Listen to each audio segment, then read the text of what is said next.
Well, it's Mrs. Vance again. It's time to review for our test on Unit 12. So we're going to go through the things that you need to make sure that you're reviewing before you take the test tomorrow, and hopefully you'll all do well. So the main things you need to study, we'll talk about these. The viral cycles, both lytic and lysogenic. You need to know what's happening in each of those stages. Definitions, basically, of viroids and prions and what they infect. In bacteria, the shapes, arrangements, nutrition, reproduction, oxygen use of bacteria. The benefits of bacteria, what they're good for. You need to be familiar with Koch's postulates and how they're used. And a few things about vaccines and antibiotics, including antibiotic resistance a little bit. And then the functions of various cells in the immune system. So we'll talk about each one of those as we're going through.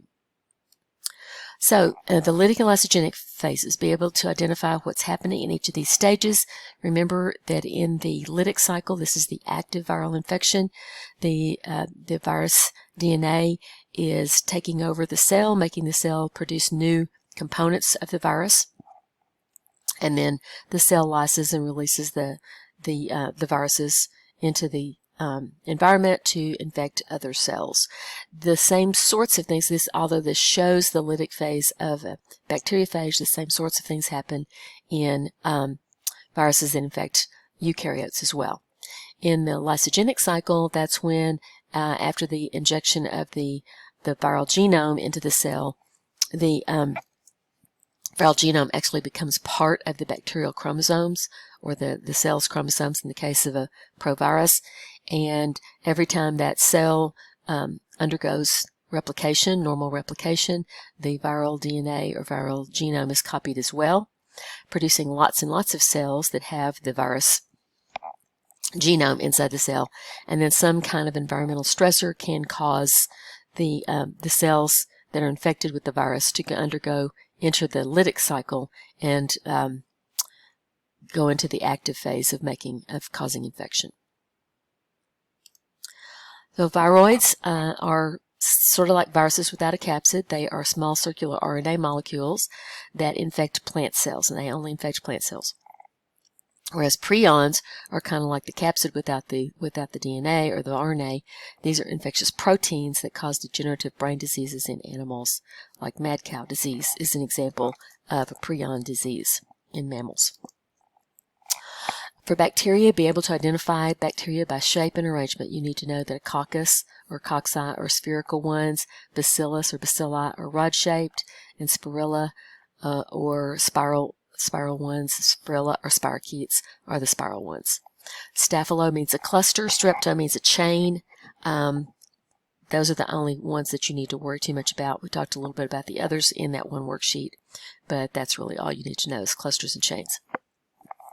You also need to be able to answer questions about the different nutritional requirements that bacteria can exhibit. So just as a quick review, photoautotrophs get their energy from the sun and their carbon from carbon dioxide.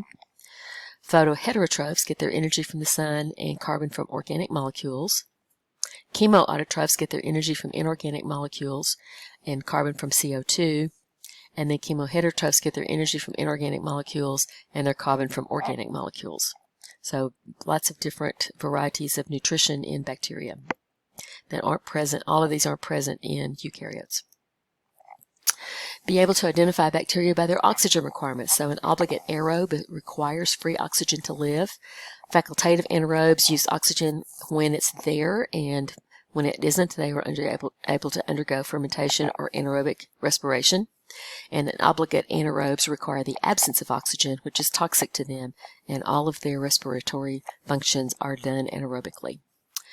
The different ways that bacteria can reproduce. Of course, the main method of reproduction they use is binary fission, just normal asexual reproduction. Conjugation is when they share plasmids with other bacteria by means of a pilus. Transduction is when one bacteria receives bacterial genes via a bacteriophage. And then transformation is when bacteria receive genes from another source like the environment or via genetic engineering. So why are bacteria important? Well, bacteria, remember, are one of our main decomposers of dead stuff. They are involved in nitrogen fixation. It is only bacteria that are able to undergo the process of using atmospheric nitrogen to make nitrogen compounds. They're important as your microbiome, part of your internal structure that allows you to function properly. They are important as pathogens, and then they're also important for genetic engineering to make various kinds of proteins. Koch's postulates are the rules that scientists follow in order to identify which bacterium or which organism causes which disease. You need to know the steps in Koch's postulates.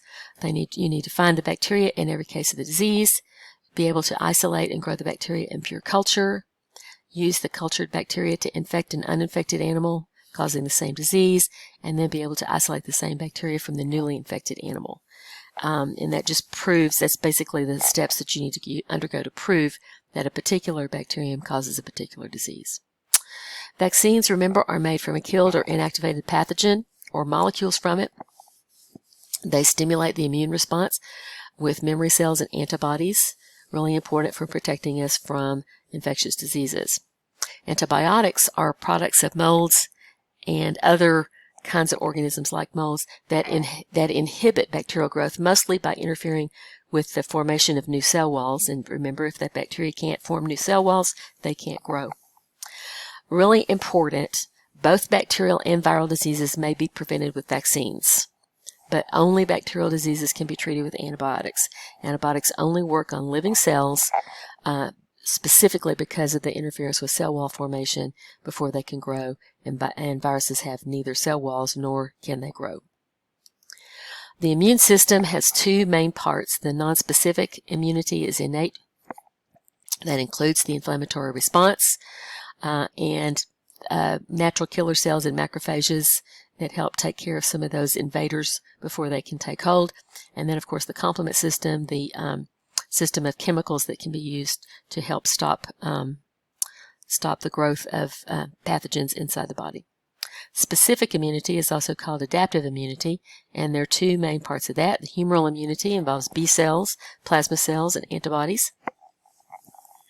And the cell-mediated response involves helper T cells that activate both B cells and T cells, the cytotoxic or killer T cells that kill infected cells to prevent the infection from going further.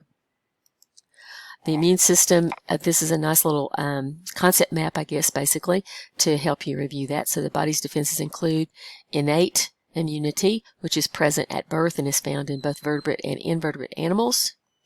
And then the adaptive immunity is present only after exposure, is only found in vertebrates, and is produced by cells called lymphocytes that are functioning as part of the lymphatic system. Humoral versus cell-mediated response. So lymphocytes include B cells, which secrete antibodies, and that makes the humoral immune response, and T cells, which are responsible for the cell-mediated immune response, and include things like helper T cells and cytotoxic T cells. And remember, the helper T cells stimulate both the cytotoxic T cells and the antibodies, or the B cells, so that they stimulate that humoral immune response. As there are disorders of the immune system that we talked about in class. Allergies are when your immune system overreacts to something that should not be harmful to you, like pollen or dust. An autoimmune disease is the failure of your immune system to recognize self from non-self, and therefore your immune system attacks body cells. Immunodeficiency is when you have some component of the immune system that doesn't work properly. And of course, the HIV virus attacks the helper T cells and disables the immune response, making it an immunodeficiency, causing an immunodeficiency disease like AIDS. Lots and lots of vocabulary. We've covered all of these things in notes throughout the whole unit. If there's anything that you get confused about, I don't really see any of these that are too terribly confusing.